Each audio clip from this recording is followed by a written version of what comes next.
அதிமுக கூட்டணியிலே 12 தொகுதிகளை கேட்கும் ஜி.கே. வாசன். எடப்பாடி எடுக்கும் திடீர் முடிவு. நண்பர்களே, அதிமுக தொண்டர்களாக இருந்தீங்க அப்படின்னா மறக்காம நம்ம சேனலை சப்ஸ்கிரைப் பண்ணிட்டு இந்த வீடியோக்கு ஒரு லைக் பண்ணிருங்க.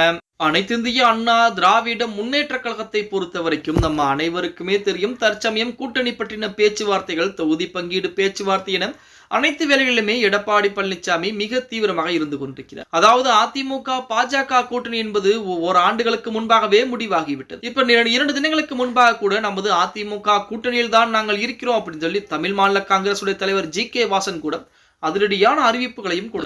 இப்படிப்பட்ட ஒரு சூழலில் ஜி.கே. வாசன் அவர்கள் தற்போது அதிமுகவிடம் 12 தொகுதிகளை கேட்க இருப்பதாக செய்திகள் என்பது வெளியாகி, அதற்கு எடப்பாடி பழனிசாமி எந்த ஒரு மறுப்பும் தெரிவிக்காமல், சம்மதமும் தெரிவிக்காமல் அமைதி காத்துக் கொண்டிருக்கிறார் அப்படிங்கிற செய்திகள் தற்சமயம் இணையதளங்களிலே உலா வந்து கொண்டிருக்கிறது அப்படின்னே கூட சொல்லலாம்.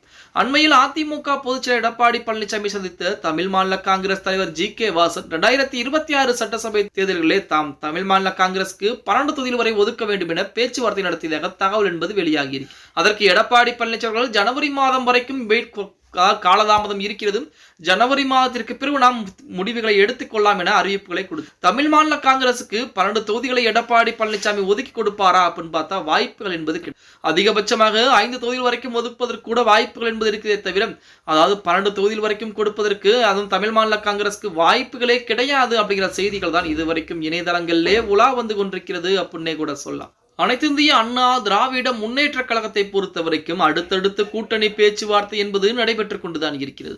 சமீபத்திலே நமது ஆர்.பி. உதயகுமார் கூட தேமுதிகவுடைய பொதுச் செயலாளர் பிரேமலதாவை மதுரையிலே சந்தித்து பேச்சுவார்த்தை என்பது நடத்தி, அதுவும் இறுதி பேச்சுவார்த்தைக்காண்டி தயாராகிட்டு.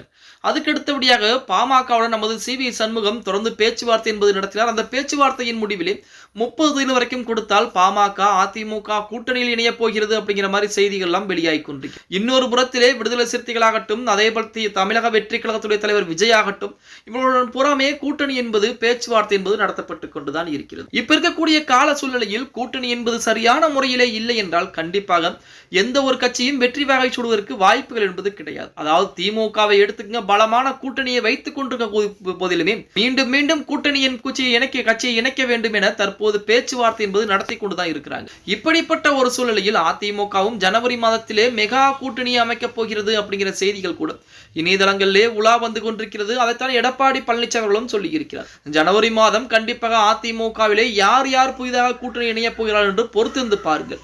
எந்த ஒரு அரசியல் கட்சியும், அதாவது திமுகவை தவிர்த்து எந்த ஒரு அரசியல் கட்சியும் விமர்சிக்க வேண்டாம் என நமது அதிமுக இருக்கக்கூடிய நபர்களுக்கு எடப்பாடி பழனிசாமியின் மூலமாக சமீபத்திலே உத்தரவுகள் கூட பிறப்பிக்கப்பட்டது அப்படிங்கிற தகவல் நம்ம அனைவருக்குமே தெரிந்த ஒரு தகவல் தான். ஓகே गाइस, வீடியோ பிடிச்சிருந்தா மறக்காம லைக் பண்ணிருங்க. அப்படி இந்த வீடியோ ஃப்ரெண்ட்ஸ் அண்ட் ஃபேமிலிக்கும் ஒரு ஷேர் பண்ண மறந்துடாதீங்க.